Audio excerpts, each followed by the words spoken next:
ఒక ఎంపీ కొడుగ్గా, ఒక ఎమ్మెల్యే కొడుగ్గా ఒకే టైంలో మీరిద్దరు సేమ్ రాజకీయాల్లో ప్రయాణం చేస్తున్నప్పుడు ఏమనిపించేది కదా మీకు? అసలు ముందు రాజకీయాల్లోకి వస్తానని కానీ నేను రాజకీయాల్లో రాణిస్తానని కానీ ఎప్పుడు కూడా అనుకోలేదు. కేవలం సంక్షేమ పథకాలే అందిస్తుంది కానీ ఎట్లాంటి డెవలప్మెంట్ లేదని ఒక వ్యతిరేకత అయితే కనిపిస్తోంది. ఇట్లాంటి టైంలో మళ్ళీ గణబాబు గెలిచే అవకాశం అవుతుందా? ఇవాళ కరెంట్ బిల్స్ కానీ చెత్త పన్ను కానీ ఇవన్నీ ఏమవుతున్నాయంటే ఇచ్చిన దానికంట తీసుకునేది గవర్నమెంట్ ఎక్కువ అనేది ఒక ఫీలింగ్ ఉంది ప్రజలు. మీకు అడార్ ఆనంద్ గారు సరైనటువంటి క్యాండిడేట్ అనేది బయట జరుగుతున్నట్టు ప్రచారం, మీరు దాన్ని కాదని ఒకటే అనుకోండి, నేను నా పని నేను చేసుకుపోయే వ్యక్తిని, అభివృద్ధి సంక్షేమం తప్ప రాజకీయాలు మాట్లాడే వ్యక్తిని కాదు.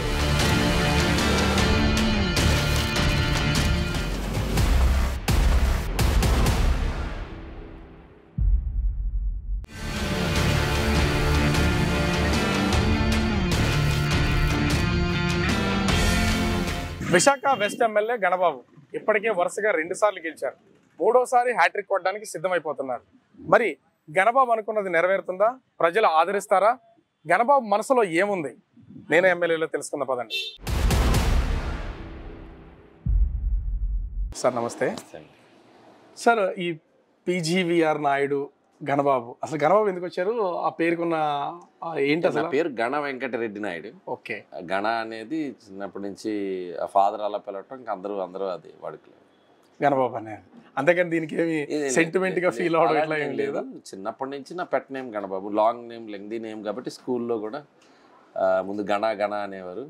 అట్లా ఆడే రోజుల్లో నేను వాలీబాల్ ప్లేయర్ స్వతహాగా, ఆడే రోజుల్లో కూడా గన్న అనేవారు.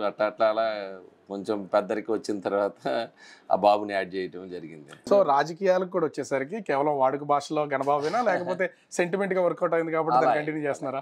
అందరికీ తెలిసిన పేరు ఇది కాబట్టి ఆటోమేటిక్గా అందరూ అది అంటున్నారు. నేను కూడా అలాగే పలుకుతాను. నేను 2 పేర్లు ఏదన్నా పలుకుతాను.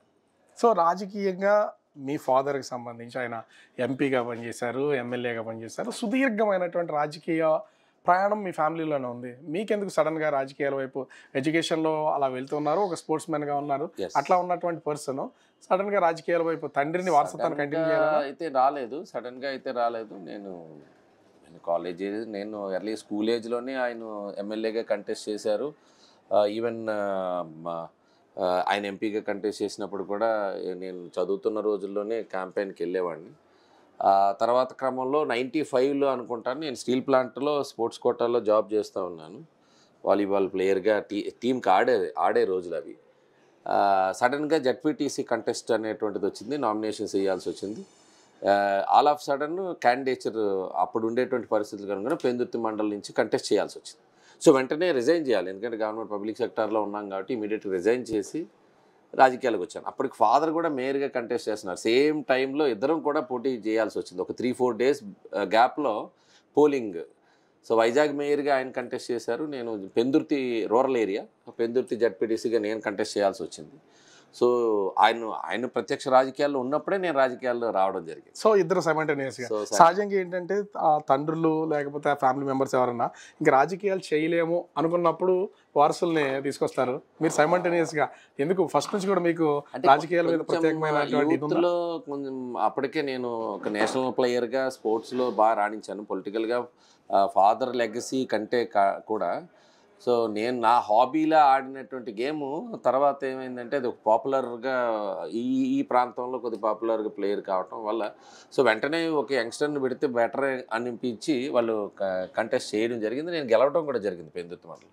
సో ఆ తర్వాత 99లో ఈవెన్ 95 అయింది. 99లో నేను డైరెక్ట్గా ఎమ్మెల్యే కంటెస్ట్ చేశాను. సో పెందుర్తి టికెట్ అప్పుడు ఫాదర్ వల్ల అతను సేమ్ సీట్ కాబట్టి అతను నెక్స్ట్ లెవెల్లో నన్ను పెట్టాడు జరిగింది. సో ఒక ఎంపీ కొడుగ్గా, ఒక ఎమ్మెల్యే కొడుగ్గా రాజకీయ ప్రభావం సహజంగా అందరి మీద పడుతూ ఉంటుంది.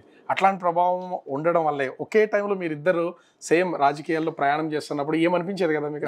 నాకు అసలు ముందు రాజకీయాల్లోకి వస్తానని కానీ నేను రాజకీయాల్లో రాణిస్తానని కానీ ఎప్పుడు కూడా అనుకోలేదు. ఎందుకంటే 2 విభిన్న కోణాలు. ఒకటి స్పోర్ట్స్, ఇటు పాలిటిక్స్. పాలిటిక్స్ ఎప్పుడు కలవు. స్పోర్ట్స్ మ్యాన్ కూడా చాలా అరుదుగా రాణించగలుగుతారు. మీరు ఎక్కువగా తీసుకున్న నెంబర్ చాలా తక్కువ ఉంటుంది. ఎందుకంటే ఒకటి ఈ 2 రంగాలు కూడా డిఫరెంట్ రంగాలు. ఇక్కడ మ్యాక్సిమం స్పోర్ట్స్లో ఉండేది ఎప్రిషియేషనే ఉంటుంది. మ్యాక్సిమం బాగా ఆడినంత వరకు డెఫినెట్గా ఎప్రిషియేషనే ఉంటుంది, లేదా అక్కడ వరకు క్లోజ్ అవుతుంది. But politics is different. So నేను ఆడే రోజుల్లో ఉండేటువంటి దీంతో కంపేర్ చేసినప్పుడు నేను అసలు రాజకీయాలకు వస్తానని అనుకోలే, కానీ చాలా అన్ఎక్స్పెక్టెడ్గానే రావడం జరిగింది. బహుశా అది ఓన్లీ లెగసీ ఫాదర్ ఉండడం వల్ల రాగాలి. ఎప్పటి నుంచో రాజకీయాలు, ఎన్టీఆర్ పార్టీ పెట్టినప్పటి నుంచి మీ ఫాదర్ రాజకీయాల్లో ఉన్నారు, ఎమ్మెల్యేగా పనిచేశారు, ఎంపీగా పనిచేశారు. మీరు 2 టర్మ్స్ ఎమ్మెల్యేగా ఉన్నటువంటి పొజిషన్ అయితే ఉంది. మంత్రి పదవి మీ ఇంటి ఒక కళ అని అనిపించలేదా ఎప్పుడు? అలా మా ఫాదర్కి ఆయన సీనియర్ మోస్ట్ లీడర్. అప్పుడు ఒకసారి శాసనసభ్యునికి ఎన్నికైనారు. అప్పటికి వేరే ఈక్వేషన్స్, అప్పటికే భీమిలి అప్పటికి ఉండేటువంటి జిల్లాలో ఆయనే సీనియర్ పొలిటీషియన్ కూడా. సో అప్పుడు భీమిలి కాన్స్టిట్యున్సీ నుంచి ఆనంద్ గజపతిరాజు గారికి అవకాశం వచ్చింది మా జిల్లాలో. భీమిలి కూడా విశాఖపట్నం జిల్లాలో ఉండింది మొదటిసారి. సో ఆ టైంలో మిస్ కావటం వల్ల ఇదే రకంగా అప్పుడు విశాఖపట్నం అర్బన్ డెవలప్మెంట్ అథారిటీ కూడా ఒక క్యాబినెట్ ర్యాంక్ ఉండేటువంటి పదవి. అందుకని ఉడా చైర్మన్గా ఆయన్ని నియామకం చేశారు ఎన్టీ రామారావు గారు. సో ప్రయారిటీ అయితే ఇచ్చారు, కానీ క్యాబినెట్లో రాలేకపోతే తర్వాత పార్లమెంట్కి వెళ్ళటం, ఆ తర్వాత సమీకరణాలన్నీ కూడా మారటం, 95 నుంచి మా కాన్స్టిట్యున్సీ సిపిఐకి ఇవ్వటం అలయన్స్లో. సో అందువల్ల ఆయనకు అవకాశాలు రాలేకపోయినా తర్వాత నేను రాజకీయాల్లో రావడం జరిగింది. 99లో ఒకసారి అయ్యాను, మొన్న 2014, 2019 3 సార్లు మరలా శాసనసభ్యునికి. ఒకే చోట ఇప్పటికి 2 సార్లు ఎమ్మెల్యేగా పోటీ చేయడం, వరుసగా గెలుస్తూ వచ్చారు. ఇప్పుడు హ్యాట్రిక్ కొట్టాలనే ప్రయత్నంలో ఉన్నట్లున్నారు. ఎట్లా ఉంది? మీరు కంటిన్యూగా 5 సంవత్సరాల నుంచి ఎవరు ఎక్కడికి పిలిచినా వెళ్ళిపోతారనే ఒక టాక్ ఉంది. సో పబ్లిక్ నుంచి ఏ విధమైన రెస్పాన్స్ ఉంది? నాకు చాలా కాంపాక్ట్ కాన్స్టిట్యున్సీ అండి. పూర్వం పెందుర్తి అనేది చాలా పెద్దది ఉండేది, వాటర్ పైన జాగ్రఫికల్గా కూడా చాలా ఎక్స్పాండెడ్ కాన్స్టిట్యున్సీ. ఇప్పుడు నాకు చాలా కాంపాక్ట్ కాన్స్టిట్యున్సీ. రెండోది కొండవాళ్ళు ప్రాంతాలు, పేదరికం, ప్లస్ అదేవిధంగా industrialisation, plus even defence headquarters కావడం వల్ల డిఫెన్స్ ఎంప్లాయీస్ ఉండేటువంటి ప్రాంతం. మెయిన్ ఎయిర్పోర్ట్ నుంచి సిటీకి ఎంటర్ అయ్యేటువంటి ప్రధానమైనటువంటి మార్గాలు కూడా ఇందులో ఉన్నాయి. ఒకవైపు ఒక 2-3 వార్డులో బాగా ఎన్లైటెండ్ వ్యాపారస్తులు లేక ఉద్యోగస్తులు ఉండేటువంటి ప్రాంతం కూడా. సో అందరూ కలిసి ఉన్న ప్రాంతం, అన్ని రాష్ట్రాల ప్రజలు కూడా ఉంటారు. ఒకవైపు మేజర్ ఏమో ఓల్డ్ ఇండస్ట్రీ ఏరియా కూడా ఉంది. సో అందరినీ మనం కొంచెం చిన్న ఏరియా కావడం వల్ల ఎక్కువగా ఇంటరాక్ట్ అవ్వడానికి అవకాశం ఉంటుంది. నేను ఆల్మోస్ట్ మార్నింగ్ నుంచి లేచి కలిసే వాళ్ళలో కూడా ఈ మనం గోపాలపట్నం టు ఎన్ఐడి ఉన్నటువంటి ఏరియా మేజర్ నియోజకవర్గంలో. అంటే కలిసే వాళ్ళు అని చెప్పేదానికంటే ఎవరన్నా ఒక చిన్న ఇన్విటేషన్ ఇచ్చినా ఆలోచించకుండా గణబాబు వాళ్ళ ఇంటికి వెళ్ళిపోతారు అనేది రాజకీయంలో భాగమా, వ్యక్తిత్వంలో భాగమా, ఎట్లా చూడాలి? నేను ఒక ఫుల్ టైమర్, ఒక రకంగా చెప్పాలంటే. ఫుల్ టైమర్ ఎందుకనంటే నాకు మా తాతయ్య గారు ఇచ్చినటువంటి సినిమా హాల్లో ఆ వ్యాపారాలు తప్ప ఆ సినిమా హాల్ కూడా లీజ్కి ఇచ్చేసి నాకు నో వర్క్, ఇంకో పని లేదు. నేను ఒకవైపు ఉంటే స్పోర్ట్స్, లేకపోతే ఫుల్ టైమ్ నేను పబ్లిక్ లైఫ్లో ఉంటాను. సో ఈవెన్ ఆ స్పోర్ట్స్ అనేది ఇప్పటికీ కూడా ఏదో ఒక ఆర్గనైజేషనో లేకపోతే ఏదో ఒక అసోసియేషన్ యాక్టివిటీస్ కంపల్సరీ ఉంటాయి. At the same time politics. ఎలా ఉంది ఇప్పటి వరకు? గత 5 సంవత్సరాల నుంచి మీరు ఎమ్మెల్యేగా ఉన్నారు, అధికారంలో లేకపోయినా కూడా ఒక పక్క నుంచి డెవలప్మెంట్ అనే విషయాన్ని తర్వాత మాట్లాడదాం, కానీ పబ్లిక్ నుంచి వస్తున్నటువంటి రెస్పాన్స్ ఎట్లా ఉంది ప్రజలను కలుస్తుంది రానున్న ఎన్నికల విషయంలో? డెఫినెట్గా చాలా చేంజ్ ఉందండి.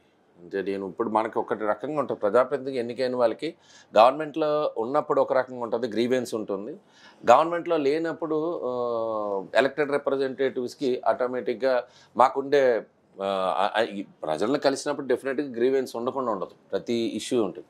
సో ఇప్పుడు ఏమైందంటే ఇప్పుడు ఉండేటువంటి గవర్నమెంట్ వచ్చినటువంటి యాజిటేషన్స్ ఇష్యూస్, ఇప్పుడు లాస్ట్ టైం మా గవర్నమెంట్లో 6,000 పైన హౌసెస్ ఇచ్చాం. ఆ హౌసింగ్ అలొకేషన్స్కి వచ్చేటప్పటికి చాలా డిస్టర్బెన్సెస్ ఉన్నాయి. సో ఇలాంటి ఇష్యూస్ అన్నీ వస్తూ ఉంటాయి గతంలో. ఇప్పుడు తర్వాత మెయిన్ అప్పుడు ఒక డాష్ బోర్డ్ పెట్టి స్ట్రీట్ లైట్ వెలగాలనుకున్నా ఆ సిస్టంలో ఆన్లైన్లో చూసుకొని ఎక్కడ లైట్ లేదో అక్కడ ఆన్ అయ్యే పరిస్థితి వచ్చింది. ఆర్టీజీఎస్ ప్రోగ్రామ్ ఉండేది, చంద్రబాబు నాయుడు గారు మానిటర్ చేసేవాడు. ఇప్పుడు ఏ వీధుల్లోకి వెళ్ళినా ఆ లైట్లు ఇది సార్ అప్పుడు ఇలా ఉండేది, ఇప్పుడు ఏంటి ఇలా లేదా, ఇలాంటి కంపారిజన్స్ వస్తూ ఉంటాయి. కానీ ఇదే నియోజకవర్గంలో ఇది 10వ సంవత్సరం పూర్తయిపోయింది దాదాపుగా. ఈ 10 ఏళ్ల మీ రాజకీయంలో చాలామంది ఒడిదుడుకులు చూసే ఉంటారు. ఎందుకు 3వసారి కూడా ఇక్కడ నుంచి పోటీ చేసినప్పుడు ప్రజలు మిమ్మల్ని ఎందుకు నమ్మాలి? అసలు ఏం చెప్తాను? డెఫినెట్గా నేను ఒక డెవలప్మెంట్ చేశాను, ఒక సాటిస్ఫైడ్ ప్రోగ్రామ్స్ ఈ నియోజకవర్గంలో మీరు తీసుకుంటే ఒకప్పుడు కార్టూన్లు వచ్చేవి, ఏదైనా రాజకీయ నాయకుడు ఎలక్షన్స్లో పోటీ చేస్తే మీడియానే మీరు ఎలక్షన్స్ అప్పుడు ఇలాంటి హామీలు ఇస్తారు, ఈ తర్వాత మర్చిపోతారు అనేటువంటి వాదన ఉంటే, ఇప్పుడు తీసుకుంటే అవన్నీ మీరు అవన్నిటికీ కూడా మార్పు తీసుకురాగలిగిన satisfaction. For example long pending ఇష్యూసే ఉన్నాయి మా కాన్స్టిట్యున్సీలో. లాంగ్ పెండింగ్ ఇష్యూస్ అంటే 20 years 30 years ఇంతకుముందు విశాఖ 2లో ఉండేదో, లేకపోతే కొంత మా పాట్ పెందుర్తి నియోజకవర్గం ఉండేది. బైఫ్రికేషన్ తర్వాత 2009 నుంచి ఈ నియోజకవర్గ వర్గీకరణ అయింది. సుదీర్ఘకాలంగా ఉండే సమస్యలు అంటే ఒక కోరికలు అనుకోండి. ఇప్పుడు ఎన్ఐడి ఫ్లైఓవర్ ఉంది, అది మీకు గంటలు అక్కడ ఎయిర్పోర్ట్కి వెళ్ళేవాడు, స్కూల్కి వెళ్ళేవాడు, ఉద్యోగాలకి వెళ్ళేవాడు, అరగంట ఆగేవాడు. అంటే ఒకటి కరెక్టే మీరు చెప్తుంది బాగానే ఉంది, కానీ ఈ ఎన్ఏడి ఫ్లైఓవర్ అనే విషయాన్ని పక్కన పెడితే నేను ఫ్లైఓవర్ ఒకటే కాదు, నేను ఘనబాబుగా ఇన్నేళ్ల నా రాజకీయంలో నేను సాటిస్ఫైడ్ గా ఉన్నాను, నేను ఇది అభివృద్ధి చేశాను, దీన్ని సహకరించాను. ఒకటైతే నేను చెప్పలేను, 100 చెప్పగలను సాటిస్ఫైడ్గా ఉండడానికి. ఒక హాస్పిటల్, గోపాలపట్నం హాస్పిటలే రాదు, కేజీహెచ్ ఉంటుండగా ఒక రిఫరల్ హాస్పిటల్ ఎక్కడ ఉంటుందన్నారు, తెచ్చాను. 2 MRO కార్యాలయాలు ఇక్కడ తీసుకొచ్చాం. 13,500 మంది పట్టాలు ఇచ్చాం. ఎవరుంటే భూముల మీద ఉండేవాళ్ళని 7,000కి టిట్కో ఇల్లు కడుతున్నాం. రెండోది, నీకు జింక్ నుంచి షిప్ యార్డ్ దాకా ఒక మోడర్నైజ్డ్ రోడ్ వేసాం. రామూర్తిపేట రైల్వే ఏంటంటే ఒక ఫ్లైఓవర్ కడితే లెవెల్ క్రాసింగ్స్ అంటే గేట్స్ అంటారు కదా, రైల్ గేట్లు క్లోజ్ చేయాలనే నిబంధన ఉంది ఒక ఫ్లైఓవర్ కడితే. ఎందుకంటే గేట్ లేనప్పుడు దానిపైన కట్టేసాం. కానీ ఆ గేట్ ఏమైంది, ఆ గేటే ఆ కంచరపాలెం గ్రామాలకి శాపం అయింది.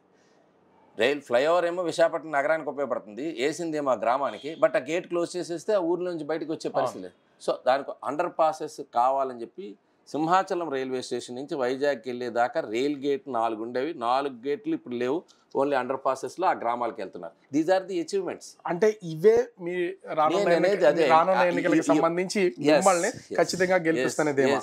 ఎందుకంటే ఇవి అన్నీ కూడా గతంలో కూడా ఈ చర్చకు వచ్చేవి. ఎప్పుడు ఎన్నికల్లో ఇలాంటివన్నీ కూడా వస్తూ ఉంటాయి పబ్లిక్ నుంచి గ్రీవెన్స్, మీరు ఈ సమస్య తీర్చండి అని. ఆ సమస్యలు తీర్చినప్పుడు ఉండేటువంటి సంతృప్తి ఇంకేముంటుంది. అవన్నీ తీర్చగలిగాం. ప్రధాన సమస్యలు సుదీర్ఘకాల సమస్యలు, ఆ ఇన్ఫ్రాస్ట్రక్చర్ విషయాలు కావచ్చు, లేదా వెల్ఫేర్ విషయాలు కావచ్చు. సో వీటివన్నిటివి కూడా చేయగలిగినందుకు ఆ సాటిస్ఫాక్షన్ అయితే నాకు ఉంది, సంతృప్తి. సరే, ఆ సంతృప్తికరంగా మా ఓటర్ కూడా డెవలప్మెంట్ కొట్టేశారు. మీరు గవర్నమెంట్ అంతా చూడండి, స్టేట్ అంతా కూడా -151 సీట్స్ వచ్చినప్పుడు కూడా మా నియోజకవర్గ ప్రజలు అభివృద్ధి కొట్టేసి. సో అంటే ఇప్పుడు చాలా విమర్శలు చేస్తున్నారు, గవర్నమెంట్ ఏం డెవలప్ చేయలేదు, లేకపోతే కేవలం సంక్షేమ పథకాలే అందిస్తుంది కానీ ఎట్లాంటి డెవలప్మెంట్ లేదని ఒక వ్యతిరేకత అయితే కనిపిస్తోంది. ఇట్లాంటి టైంలో మళ్ళీ ఘనబాబు గెలిచే అవకాశం అయితే ఉందా? డెవలప్మెంట్ అనేది ఎలాగూ లేదు, నిధులు లేవు మనకి తెలుసు. వెల్ఫేర్ కూడా, ఆ వెల్ఫేర్లో ఉండే ఉద్దేశం నెరవేరట్లేదు. వెల్ఫేర్ దేనికి? పేదరికం తగ్గించడానికి, వాళ్ళ ఆదాయాలు పెంచడానికి, వాళ్ళ ఖర్చులు మరి తగ్గించాలి. బట్ ఇప్పుడు ఏం చేస్తున్నావు, మీరు వెల్ఫేర్ ఇస్తున్నారు, బట్ ఖర్చు అదే పూర్ పీపుల్ ఎవరికైతే మనం ఇచ్చేది వైట్ కార్డ్ హోల్డర్కి, వాడికి ఇచ్చే దాంట్లో ఇప్పుడు గ్యాస్ కానీ, పెట్రోల్ డీజిల్ కానీ, ఇవాళ కరెంట్ బిల్స్ కానీ, చెత్త పన్ను కానీ, ఇవన్నీ ఏమవుతున్నాయంటే ఇచ్చిన దానికంటే తీసుకునేది గవర్నమెంట్ ఎక్కువ అనేది ఒక ఫీలింగ్ ఉంది ప్రజల్లో. సో అందుకే నేనేమంటానంటే ఇది సంక్షేమం కాదంట. ఫర్ ఎగ్జాంపుల్ సంక్షేమం లాస్ట్ టైం అన్నాకంటే 5 రూపీస్కి ఆడు భోజనం చేసేవాడు. మీరు అది తీసేసి ఇచ్చే వెల్ఫేర్ ఎట్లా అవుతుంది? కామన్ మ్యాన్ కూలికి వెళ్ళేవాడు, పనికి వెళ్తాడు, ఉదయాన్నే భార్య భర్త, ఇప్పుడు కొండవాళ్ళ ప్రాంతం అదంతా ఉంది, ఆడికి ఎలా కింద దిగ్గానే అన్నా క్యాంటీన్ ఉండేది, వాడు వంట చేసుకుంటే వాడికి ఇచ్చిన కూలి అందులో పోయేది. సో ఆ ఫెసిలిటీ మీరు తీసేశారు, వెల్ఫేర్ ఎలా అవుతుంది? సో అయితే మీరు ప్రచారం జరిగినంతగా ఈరోజు ప్రచారం చాలా మీకు తెలుసు, హోర్డింగ్స్ కానీ, ఇప్పుడు ఉదాహరణకి రేషన్ డిపోలే ఉన్నాయి, రేషన్ డిపోల స్థానంలో వాహనాలు తెచ్చారు. వాహనంలో ఏమిస్తున్నారు? ఓన్లీ రైస్, సెంట్రల్ ఇచ్చే రైస్. బట్ ప్రచారం ఏంటి? అంతకుముందు అదే రేషన్ డిపోలో పండగ వస్తే నెయ్యి ఇచ్చేవాళ్ళం, కందిపప్పు ఇచ్చేవాళ్ళం, బెల్లం ఇచ్చేవాళ్ళం. ఈరోజు అంటే ఎవ్రీ ఇయర్. సో ఇప్పుడు దానికేం ప్రచారం చేసుకోలేదు కదా, స్టేట్ గవర్నమెంట్ ఇచ్చింది. ఇప్పుడు సెంట్రల్ ఇచ్చే రైస్కి మీరు ప్రచారం చేసుకుంటున్నారు. సో ఆ ప్రచారం వల్ల మీ ప్రశ్న కూడా సంక్షేమం కూడా ఇస్తున్నారు అనేది నా ఉద్దేశం. ఇప్పుడు రాజకీయ విమర్శ కాదు, అందరూ ఇప్పుడు ఈరోజు ప్రజల్లో ఇప్పుడు ప్రస్తుతం ఉన్నటువంటి గవర్నమెంట్లో అభివృద్ధి లేదు, సంక్షేమం లేదు. సంక్షేమం ఇప్పుడు ఎంతమందిని కట్ చేశారు? ఇంట్లో మనవడికి 10 ఏళ్ళు పెన్షన్ తీసుకున్న ఆమెకి, మనవడికో ఫ్యామిలీలో ఎవరికో ఉద్యోగం వచ్చిందని ఈ పెన్షన్ తీస్తే ఆ ముసలామె ఆవేదన. నేను ఇంటింటికి వెళ్తున్నప్పుడు వచ్చేటువంటివి వెల్ఫేర్ అనేటువంటిది ముందు పేదవారికి ముఖ్యంగా ఇచ్చేటువంటి పెన్షన్ కూడా కట్ అయితే వృద్ధులకి పెన్షన్లు లేకపోతే డిపెండెంట్ అంటారు, వాళ్ళకి వాళ్ళ ఫ్యామిలీ మెంబర్కి ఏదో ఉందనో, లేకపోతే కరెంటు బిల్లు ఎక్కువ వచ్చింది, నువ్వు ఆదాయం ఎక్కువ అని కట్ చేస్తే, కరెంట్ బిల్ ఎందుకోసం మీ స్లాబ్లోనే మీ రీడింగ్ లేట్ చేస్తే చాలా ఆ స్లాబ్లోకి వెళ్ళిపోతారు. 1వ తారీఖు రీడింగ్ చేసేయాల్సింది 5వ తారీఖు చేస్తే వాళ్ళు నెక్స్ట్ స్లాబ్లోకి వస్తారు. ఇంటి వైశాల్యం ఎక్కువ ఉంది, హౌస్ ట్యాక్స్ ఎక్కువ పడుతుంది, నువ్వు డబ్బులు ఉన్న వాళ్ళవి అని బెనిఫిట్స్ కట్ చేశారు. దీని సంక్షేమం అంటారా? సో ఇన్ని లోపాలు చెప్తున్నారు ప్రభుత్వం మీద. ఇప్పుడు రానున్న ఎన్నికలకు సంబంధించి జరగబోయే ఈ పోరు నిజంగా చెప్పాలంటే ఎన్నికల పోరైన కంటే ఆత్మీయ పోరు అనుకోవాలి. ఈసారి మీ ప్రత్యర్థిగా ఉన్నటువంటి వ్యక్తి మీ ఇంచుమించుగా ఆత్మీయుడు, స్నేహితుడు, బంధువు అనే కంటే స్నేహితుడు అనొచ్చు, అడారి ఆనంద్ కుమార్ గారు. సో ఆయనకి మీకు ఎలా ఉండబోతుంది? ఇక్కడ జగన్ రెడ్డి గారి ఎంపిక చూశాను, అభ్యర్థుల ఎంపిక చూస్తే మన నగరంలో మొత్తం అంతా ఎలా ఉందో మీరు చూసుకోవచ్చు. అక్కడ కూడా ఒక వెలపూడి రామకృష్ణ బాబు గారు 3 times సెలెక్ట్ అయ్యారు. ఇక్కడ కూడా మా దగ్గర కూడా 2014లో ఒకరిని తీసుకొచ్చారు, 2019లో ఒకరిని తీసుకొచ్చారు, ఇప్పుడు 2024లో ఇంకొకరిని తీసుకొస్తున్నారు. అన్నిటికీ కూడా సామాజిక సమీకరణలే కొలమానంగా తీసుకున్నారు.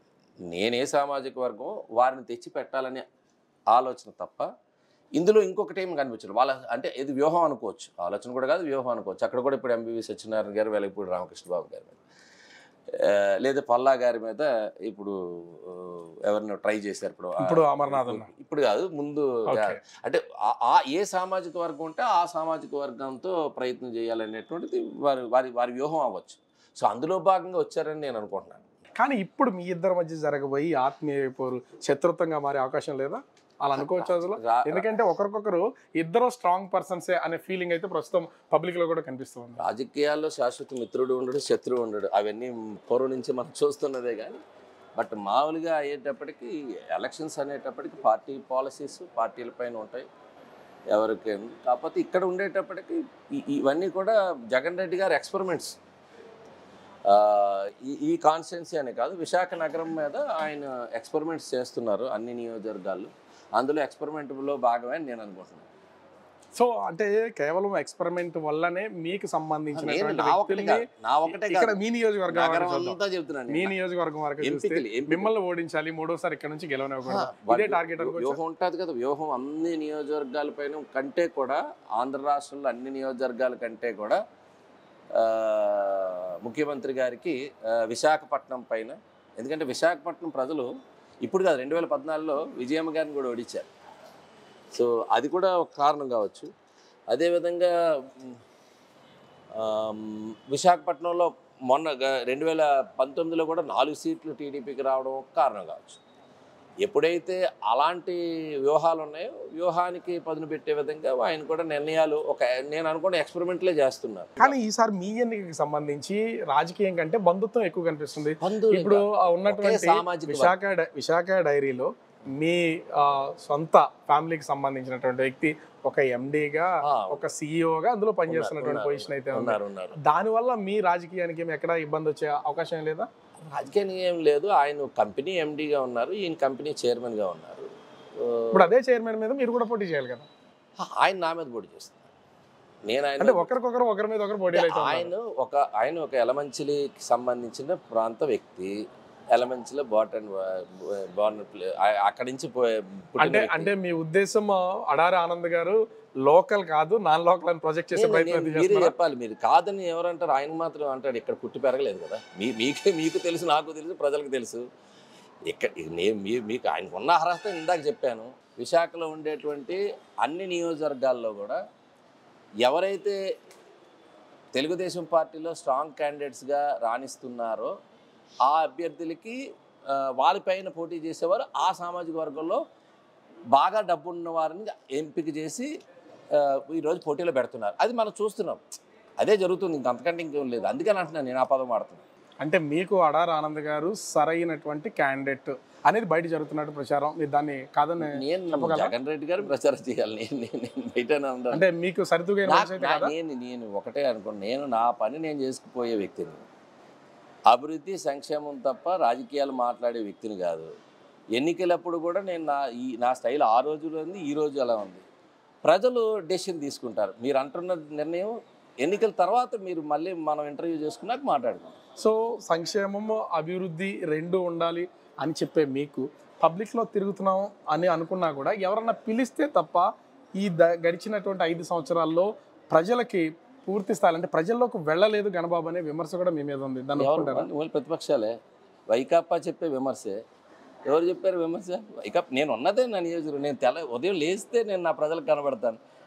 నేను ఇంటి బయటకు వెళ్తే నా ఇంట్లోంచి బయటకు వస్తే నేను ప్రజల్లో ఉంటాను.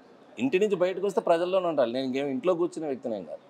ఎల్జీ పాలిమర్స్ జరిగిన ఇన్సిడెంట్ 4 గంటలకు నేనే ఉన్నాను. ఎవరున్నారు? 4 o'clock ఎల్జీ పాలిమర్స్ ఇన్సిడెంట్. అది నా నియోజకవర్గం నా ఇంటి వెనకాలే ఉంది. కంపెనీ కూడా.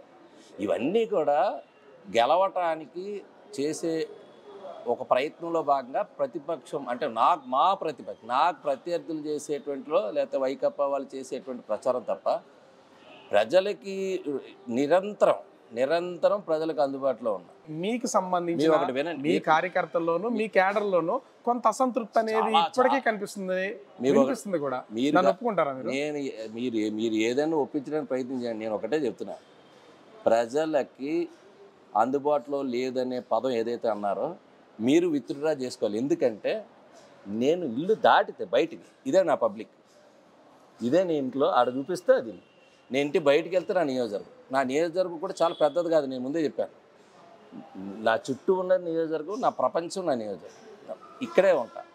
సో ఇక్కడి నుంచి నేను బయటికి వెళ్ళానంటే పబ్లిక్ అంటున్న మాటలు ఏంటంటే ప్రభుత్వంలో లేనప్పుడు పెత్తనం ఎవరు చేస్తున్నారు, ఈ నియోజకవర్గంలో ప్రజలు ఇచ్చినటువంటి మ్యాండేట్ ఎవరికి ఇచ్చారు, పెత్తనం ఎవరు చేస్తున్నారు, ప్రభుత్వ కార్యక్రమాల్లో నేను పార్టిసిపేట్ చేసి గొడవ చేస్తే మీకు కనిపించినట్ట, ఇది కరెక్ట్ కాదు.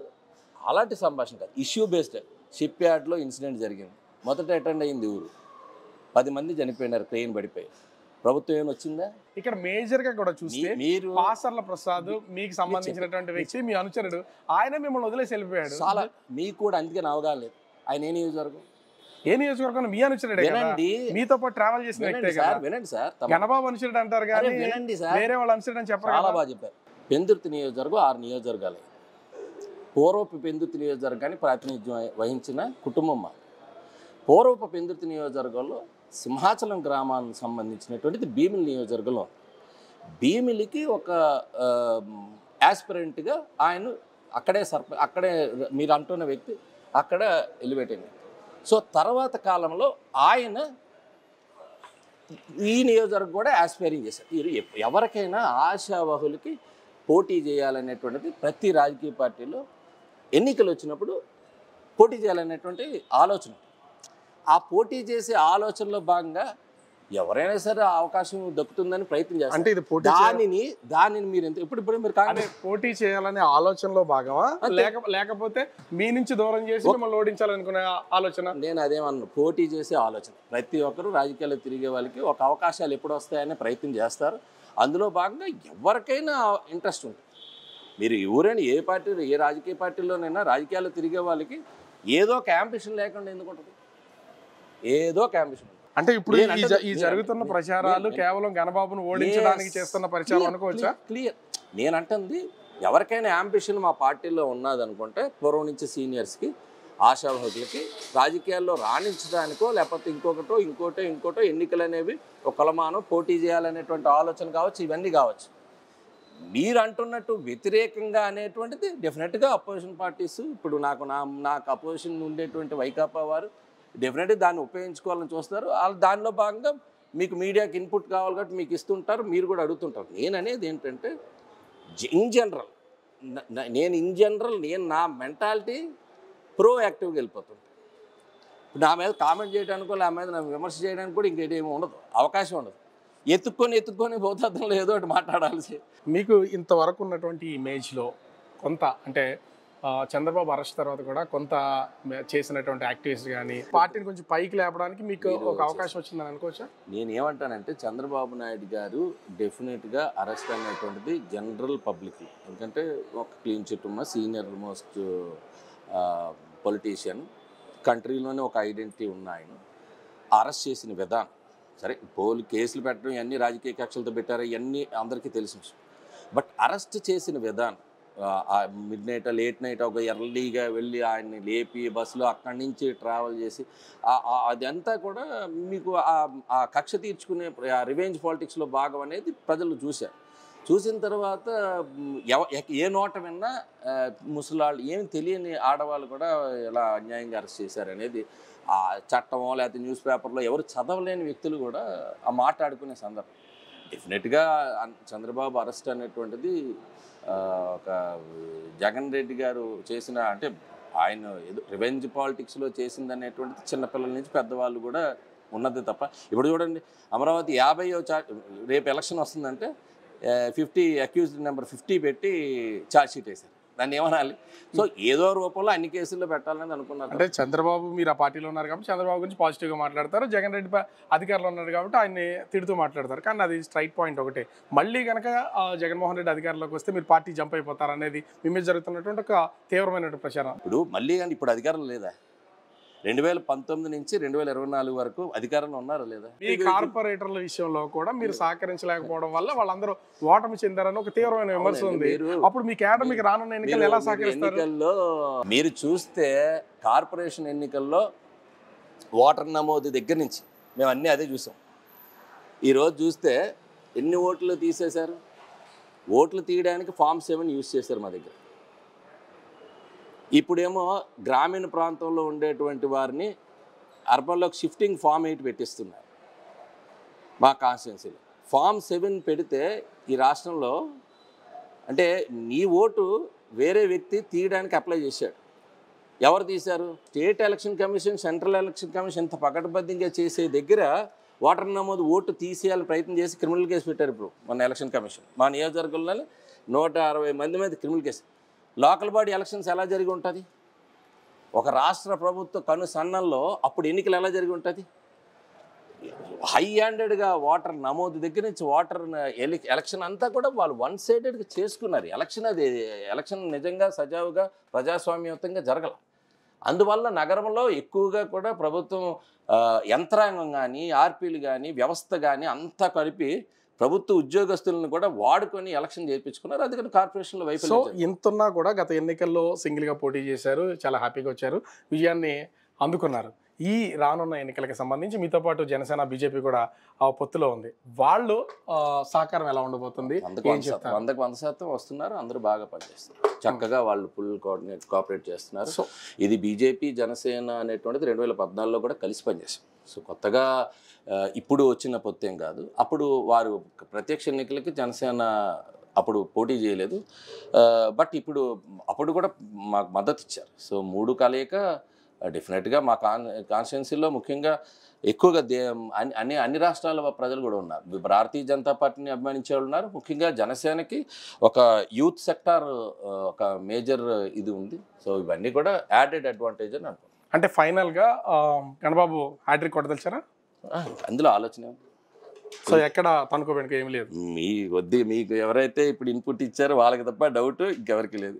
సో మాకు ఇన్పుట్ ఇవ్వాల్సిన పని లేదు, నియోజకవర్గంలో ఏముందో దాన్ని తెలుసుకుని వస్తాం. Thank you. సో మొత్తానికి చూడొచ్చు, రానున్న ఎన్నికల్లో ఖచ్చితంగా అటు జనసేన టీడీపీ బీజేపీల సహకారంతో హ్యాట్రిక్ కొడతాను, ఖచ్చితంగా విజయం సాధిస్తాను. ఎన్నో విమర్శలు చేసినా కేవలం రాజకీయాల్లో నన్ను ఓడించాలనో నా మీద కావాలని చేసే బురద జల్లడమే తప్ప నేను ప్రజలకు అందుబాటులో ఉంటాను, నిత్యం ప్రజల్లోనే ఉంటాను, 3వసారి కూడా గెలిచి తీరుతానని గణబాబు చెప్తున్నటువంటి పరిస్థితి.